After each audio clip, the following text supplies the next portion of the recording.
A lot of respect for Sark. I have a ton of respect for Coach Smart. Coach speak.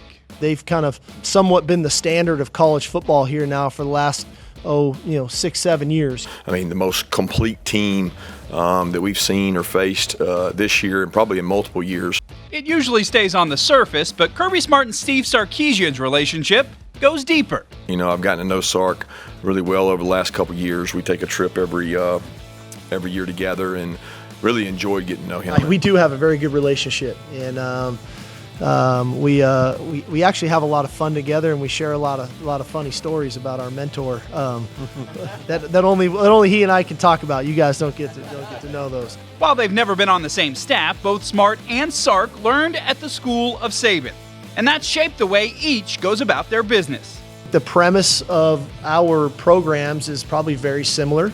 Obviously, ours has got a little bit of an offensive perspective because of me, and his a defensive perspective. But I think the way we built our teams, the style in which we try to play the game, and our belief in physicality and running the ball, those things matter. Our belief in special teams, a lot of the things that we do and how aggressive we are in recruiting are very similar that way. And when you look at his record and you say, look at his record while he's been there, every year it's improved. Well, the trenches improved every year. And they're for real in the trenches. They've got really good players. The two have faced off one time before. It was 2020 when Georgia went to Tuscaloosa. The Tide racked up 564 yards that day on the backs of Najee Harris, Devontae Smith, and Jalen Waddle. Yeah, I don't know that he's changed as a play caller and designer. His elite ability is to get players the ball. Like, that's what he's elite at, because he's had really good wideouts before, and they were really good. He's had really good backs, and he found ways to get them the ball. He's had good tight ends like he has now, and he's finding them ways to get the ball. Now it's time for round two.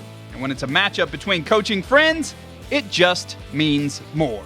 And I always love competing against kind of buddies, because it's like when you were growing up as a kid, it was like competing with your brothers, right? Nobody you wanted to beat more than your brother or your buddy. And so, hey, I love the challenge. I'm sure Kirby feels the same way, that, hey, this is a heck of a challenge for both of us, and it should be a great night for college football. For DawgNation, I'm Cody Chaffins.